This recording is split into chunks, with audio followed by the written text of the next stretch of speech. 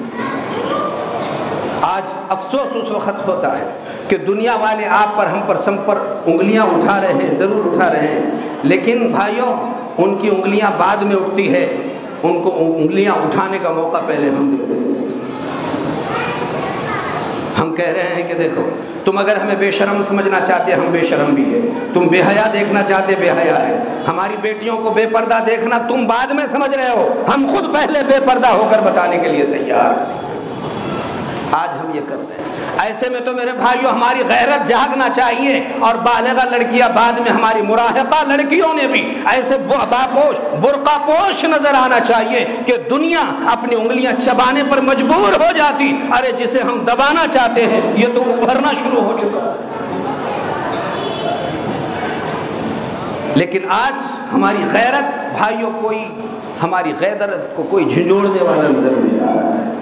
میں نے اسی لیے آپ کو خدمت میں وہ جملہ کہا، وہ حضرت ابوبکر صدیق رضی اللہ عنہ کا غیرت مند جملہ، میرے ہوتے ہوئے اللہ کا دین ناقص ہو کمزور ہو یہ ممکن نہیں ہے۔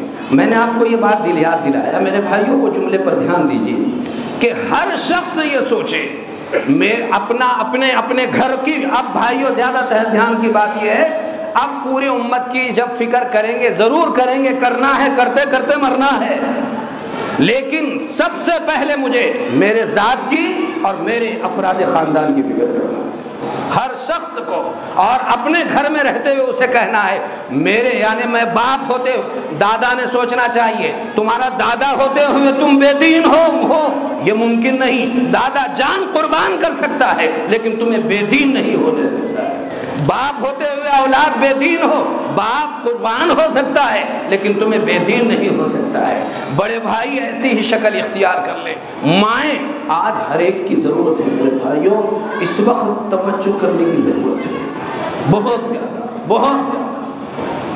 وقت کا بڑا اہم تقاضا ہے، اور یہی وجہ ہے میرے بھائیوں، دھیان سے سنو، پہلی قوموں پر جب یلغار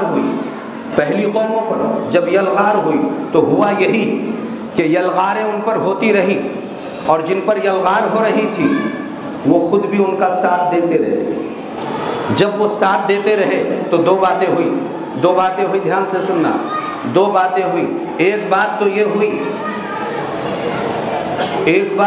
ہوئی جب یلغار ہوتے رہے، یلغار بولے تو مذہب یہودیت پر اور مذہب عیسائیت پر جب ماضی میں حملے ہوتے رہے اور اسی طرح دیگر مذاہب پر جب حملے ہوتے رہے تو انہوں نے بھی وہ حملوں کا ساتھ دیا، تو دو باتیں ہوئی، ایک بات یہ ہوئی کہ ایک تو یہ ہے کہ وہ قوموں نے اپنا رشتہ ہی اپنے مذہب سے بالکل توڑ دیا، تو ٹوٹ گیا، رشتہ تھا ٹوٹ گیا۔ دوسری بات سنو، دوسری بات تو اتنی اہم ہوئی کہ جب انہوں نے کہا ہمیں عمل کرنے کی ضرورت نہیں ہے، تو جو آسمان سے کتابیں اللہ نے ان پر نازل کیا تھا انہوں نے خود اپنے ہاتھوں سے ان کو مٹانا شروع کر دیا، خود مٹا دیے ان کی کتابیں اس صفحے ہستی پر۔ اب تورات اور زبور اور انجیل آپ خالی نام یاد کرتے رہے، اس میں حقائق کیا ملیں گے یہ اللہ ہی بہتر جانتا ہے، اس میں کیا ہمارا آپ کا تعلق اور ہمارا آپ کا رشتہ میرے بھائیوں، پیغمبر حضرت محمد الرسول اللہ صلی اللہ علیہ وسلم آقا نے ارشاد فرمایا تم پر بڑی بڑی یلغار ہوتے رہیں گی، تم پر حملے ہوتے رہیں گے، اور حملے مختلف جہتوں سے آتے رہیں گے، مختلف جہتوں سے ہوتے رہیں گے، لیکن سن لو تم جہاں بھی رہو آقا نے ارشاد فرمایا ترکت فیکم امرین، دو چیزیں تم میں چھوڑ کر جا رہا ہوں، لن تضلوا، تم کبھی بھی گمراہ نہیں ہوں گے، ما تمسکتم بہما، جب تک تم مضبوطی کے ساتھ ان دونوں کو پکڑے رکھو گے، ایک ہے کتاب اللہ اور دوسرے سنت رسول اللہ۔ جب تک تم اس پر جمے رہو گے دنیا کے بڑے بڑے ایٹم بم برستے رہیں گے اور وہ خود ہی اپنا منہ کالا کرتے رہیں گے، کوئی تمہیں بگاڑ نہیں سکے گا۔ شرط یہ ہے کہ تم ان کو مضبوطی سے تھامے رکھو، مضبوطی سے پکڑے رکھو۔ یہ تمہاری زندگی کا سب سے بڑا اصول اور سب سے بڑا ضابطہ اور سب سے بڑی ضرورت ہے۔ اس لیے میرے بھائیوں، ہم جہاں بھی رہے اپنا دینی تشخص پوری طرح سے معلوم کریں۔ میرے لیے کیا احکامات اس وقت کے ہیں، یہ آج کل کے حالات میں میرے بھائیوں، ابھی ہمارے اسکولوں کا حال، کالجز کا حال، مدارس کا حال بد سے بدتر ہو رہا ہے۔ اور آپ دیکھو، جیسے ابھی آپ دیکھیں گے یہاں گنیش مورتی کی بات آ رہی ہے، گنیش مورتی کی بات آ رہی ہے، یہاں تو ہم کو میدان میں اتر کر کہاں منہ توڑ جواب دینے کی بات تھی، اور ہم خود ہی گنیش مورتی کے گودوں میں جا کر بیٹھ رہے ہیں۔ کتنے لوگ، کوئی کہہ رہا میں کیوں؟ ارے بھائی، میری کرسی ہے بچانا ہے، میرا عہدہ ہے بچانا ہے، میری نوکری ہے بچانا ہے۔ تیری کرسی بچی، تیرا عہدہ بچا، اور تیرا گھر بچا، تیرا خاندان بچا، لیکن سب سے بڑی دولت جب تو پیدا ہو رہا تھا تو گنیش مورتی کی پوجا پاٹ کرنے والوں سے اللہ نے تیرے سر کو بچا کر تجھے زندگی بھر کے لیے اپنے قدموں پر سجدہ کرنے والا بنا کر پیدا کیا تھا۔ آج کے بعد تجھے انہی میں پھینک دیا جائے۔ اپنے ایمان کی حفاظت، دیہاتوں کے برے برے حالات، بدتر حالات، ذرا انہیں کہا جائے۔ ابھی پرسوں میں نے دیکھا ایک صاحب آئے اور انہوں نے باضابطہ، میں نے خود الحمدللہ اس کو باضابطہ، اس نے جو عمل کر کے آیا، میں نے ابھی پرسوں کے دن کی بات، کل اور پرسوں، ایسے نہیں کہ وہ پرسوں دوسرا حیدرآباد والا، باضابطہ وہ آیا اور اس نے جب بتایا، میں نے خود اس کو کلمہ پڑھایا اور اس کے گھر پہ بھیجا کہ جاؤ اس کا نکاح بھی پڑھا دو۔ ایسے سینکڑوں واقعات۔ ہر مسلمان کی ذمہ داری ہے میرے بھائیوں، ان حالات میں یہ آنے والے جتنے حالات ہیں، آپ بات یہ ہو رہی ہے کہ دیکھو بھائیوں، کوئی ہندو بھائی اپنے کو نہیں بولتا ہے، وہ تو درخواست کرنا اس کا کام ہے، اس کے پاس کیا معاملہ ہے، معاملہ ہمارا ہے۔ دھیان سے سنو، یہ جو اہم بات آپ کو بتا رہا ہوں، بات میرے بھائیوں یہ ہے کہ ان کا تو کام ہی ہے درخواست کرنا کہ آؤ بھائی، ہمارے پاس جو ہو رہی ہے یہ مورتی پوجا ہو رہی ہے، آپ بھی آئیے ہمارا ساتھ دیجئے، یہاں کھڑے ہو جائیے۔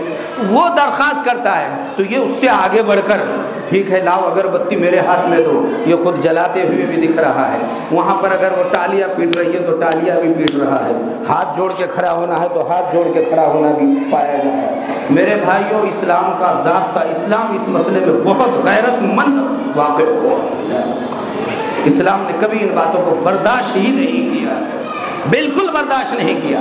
آپ ایسے موقع پہ ہندو بھائیوں کو کہو کہ میرے ہندو بھائی، میں نے کبھی نہیں کہا تم کو میری ٹوپی آپ پہنو، میں نے کبھی نہیں کہا ہمارے مسجد میں چل کر میرے جیسا وضو بناؤ، نماز پڑھو، ہم جیسا روزہ رکھتے روزہ رکھو، تم رکھ رہے تمہارا عمل ہے، لیکن ہم نے کبھی نہیں کہا کہ تم ہمارے جیسی نماز پڑھو، ہمارے قرآن کو ہاتھ لگاؤ، کہیں ہم نے نہیں کہا کہ قرآن کو ہاتھ لگاؤ، ہمارے ممبر کے پاس آؤ، ہمارے محراب کے پاس آؤ، بلکہ تم آتے ہیں تو یہ بات ہمارے لیے قابل غور بن جاتی ہے۔ مسئلہ یہ ہے کہ ہم نے کبھی تمہیں دعوت نہیں دی ہے، یہ مذہب کا مسئلہ ہے۔ جیسے مذہب میں ہم نے کبھی تمہارے کو ہمارے مذہب کے بارے میں مداخلت نہیں کی، یہ مذہب کا مسئلہ ہے۔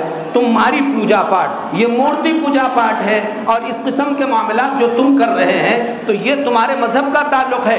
اگر تمہارے جیسا میں نے بھی کیا تو پھر تم کو ہندو اور مجھے مسلمان ہی کیوں کہا جا رہا ہے؟ اپن دونوں تو ایک جیسے تھے ہی، پھر الگ الگ کرنے کی کیا ضرورت ہے؟ یہ مذہب کا مسئلہ ہے بھائی، مجھے آپ اس میں معذور سمجھے۔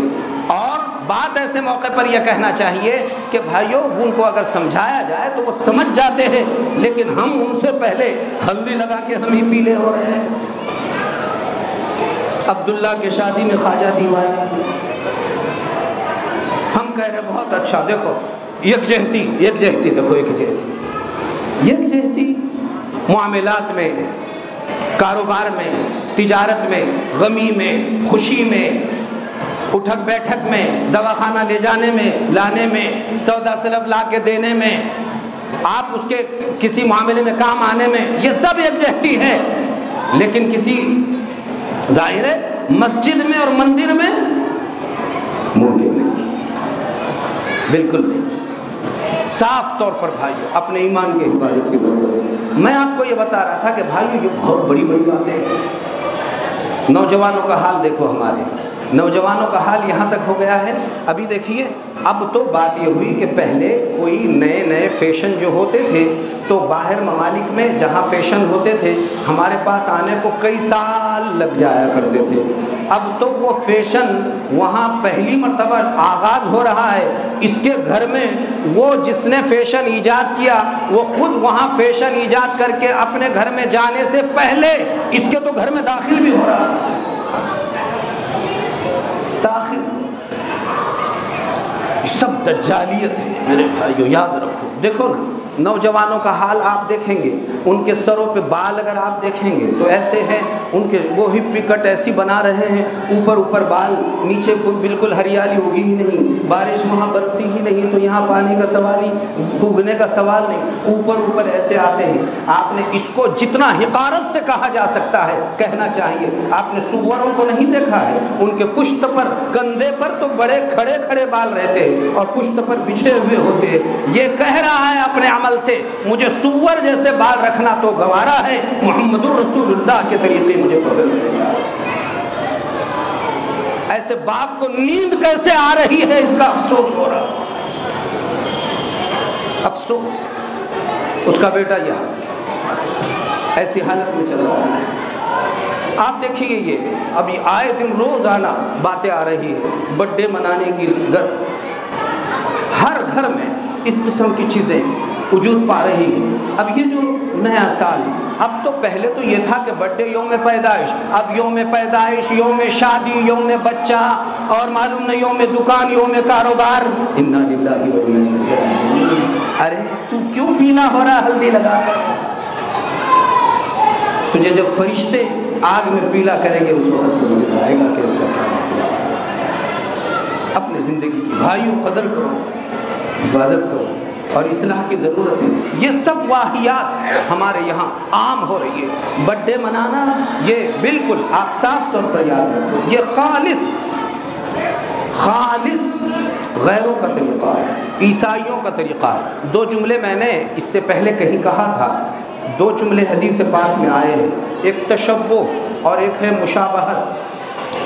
تشبہ اور مشابہت، مشابہت کسی حد تک غور کیا جا سکتا ہے۔ مشابہت کا مطلب یہ ہوا کہ دیکھو نا، مشابہت کا مطلب یہ ہوا کہ مثلا یہ ہے کہ کچھ لوگ ایک خاص قسم کے کپڑے پہن رہے ہیں، پورے شہر میں، پورے علاقوں میں ایک ہی جیسے کپڑے ہو گئے، جوتا ایک ہی جیسے پہن رہے ہیں، ٹھیک ہے، یہ مشابہت ہے، ان کے مشابہ اس نے بھی کیا ہے۔ ایک ہے مشابہ، لیکن ایک ہے تشابہ۔ تشابہ بڑا خطرناک ہے۔ آقا نے، رسول اللہ صلی اللہ علیہ وسلم نے ارشاد فرمایا کہ من تشبہ بقوم فہو منہم، جو شخص اس دھرتی پر رہ کر جس قوم کی چال چلن اختیار کرے گا، سادہ ترجمہ موٹا یہ بندہ ہے، جو شخص اس دھرتی پر رہ کر جس قوم کی چال چلن اختیار کرے گا اور جس کے جیسا بن کے بتائے گا، قیامت کے دن اللہ اسی قوم کے ساتھ اس کو بھی پھینک دے گا۔ من تشبہ بقوم فہو منہم، یہ قیامت کے دن انہی کے ساتھ ڈال دیا جائے گا۔ بھائیوں، اپنے بیٹا کی اگر بیمار ہوئے، پیٹ میں تکلیف ہے، باپ کو نیند نہیں آئی، ماں کو نیند نہیں آئی، اپنے بچے کی اگر کوئی مشکل دیکھے، ہمیں چین نہیں آیا، افسوس ہے اپنے بچے کو ان میں سے ہوتا ہوا دیکھ رہا ہے اور یہ گہری نیند سو رہا ہے۔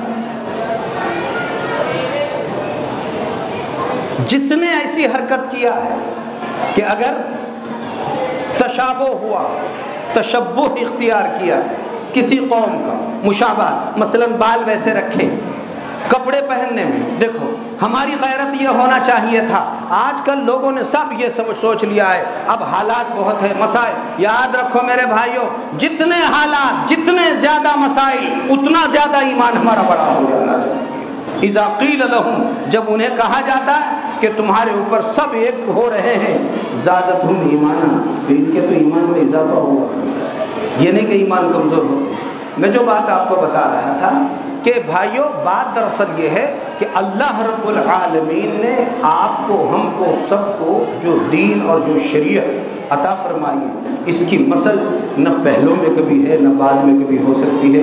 اللہ نے بہت بڑا دین، بہت بڑی شریعت، بہت بڑا اسلام آپ ہم سب کو عطا فرمایا ہے۔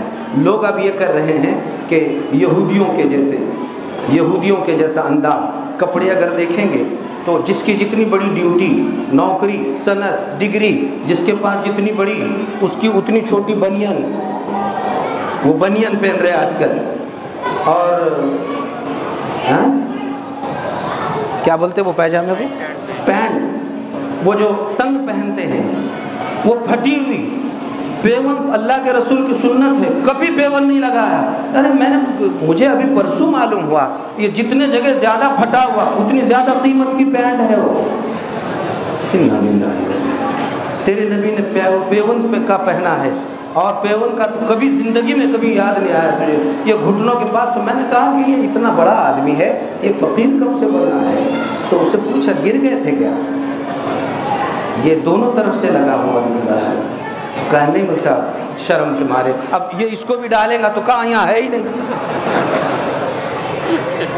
چھپانے کے لیے بھی نہیں، تو چھپانے کو بھی جگہ نہیں ہے کہ چلو اس کو تھوڑا سا آگے کر دے۔ تو بس ایسی میرے بھائیوں، یہ خالص یہودیوں کا پہن اور یہودیوں کے کپڑے، خالص ان کا طریقہ ہے۔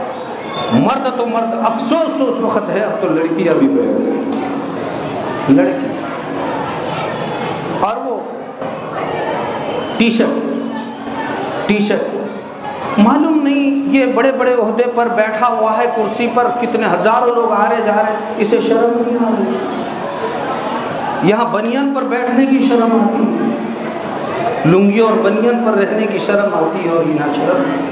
اچھا دوسری بات، ہاتھ کا حال یہ ہے، وہ ہاتھ میں کالے نیلے پیلے ایسے ڈورے باندھے ہوئے ہیں۔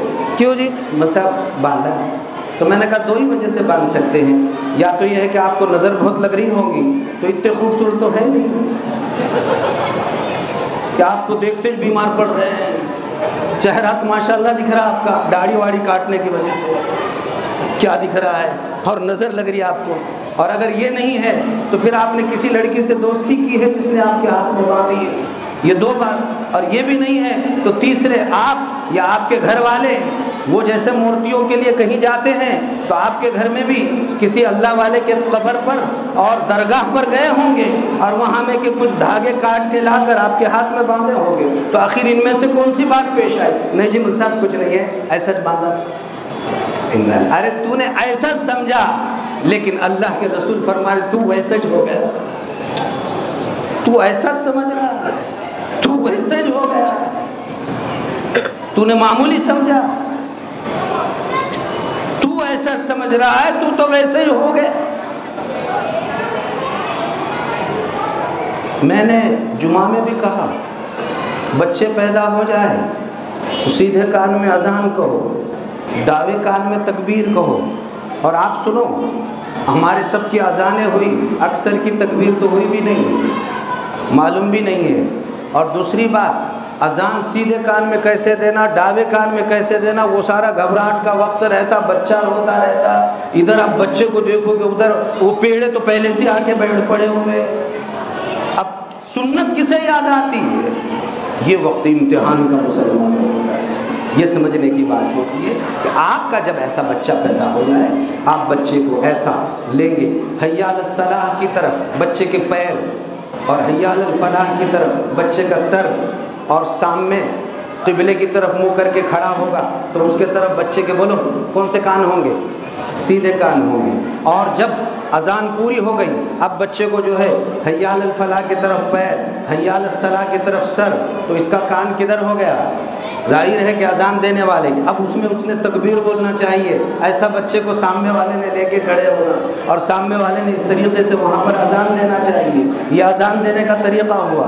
اذان دینے کے بعد کسی اللہ والے سے بچے کی تہنیک کرائی جائے اور بچے کو کوئی میٹھی چیز اللہ والے سے چسائی جائے، اور یہ کرانے کے بعد جو ہے بات یہ ہے کہ 7ویں دن وہ بچے کا عقیقہ کیا جائے۔ اب ماں باپوں نے عقیقہ کرنا چھوڑ دیا، اس وجہ سے بچے بول رہے ہیں ابا اماں تم نے میرے نبی کی سنت کی توہین کی ہے، تو اب تم نے عقیقہ نہیں کی ہے، اس وجہ سے اب میں خود میری سالگرہ برتھ ڈے منا کر ابھی جوانی میں بڈھا بن جا رہا، اور چاہے اس پر اب اس میں جو ہے کیک کاٹنا پڑے تو کیک کاٹنے کی تیاری ہے، اور جو کرنا پڑے کر رہا ہے۔ قیامت کے دن ایسے لوگ اللہ کے دربار میں کیا جواب دیں گے؟ جنہوں نے ایسے کیک کھائے، جنہوں نے اس میں بھائیوں ناچے گانے گائے، ان کو چاہیے کہ 2 رکعت صلاۃ التوبہ پڑھ کر اللہ سے معافی مانگ لے مرنے سے پہلے، ورنہ خدا کے پاس زبردست گرفتاری ہوگی۔ اللہ اپنے فضل سے ہماری آپ کی پوری امت مسلمہ کی حفاظت فرمائے۔ ان حالات میں میرے بھائیوں نام بھی ایسا رکھ رہے، نام اپنے کو رکھنے کا ہے تو کیا نام رکھیں؟ ایک آدھا نام رکھ رہا ہے وہ دونوں میں ملے جیسے نام ہونا، داڑھی پہلے سے جمالی ومالی داڑھی نہیں رکھنا، حالات ارے آپ کہو کہ حالات آئے، اس میں اگر میری موت آئے تو الحمدللہ شہادت کی موت مجھے نصیب ہو جاتی ہے، اس سے بڑا ظرف کیا ہو سکتا ہے؟ سب عمل کی فکر کریں گے بھائی، اللہ تعالیٰ اپنے فضل سے ان ساری ہدایات پر ہم سب کو بھرپور عمل پیرا ہونے کی توفیق عطا فرمائے، زندگی کے ہر موڑ پر شریعت اور سنت ہر وقت ہمیں زندہ کرنا آسان فرمائے۔ وآخر دعوانا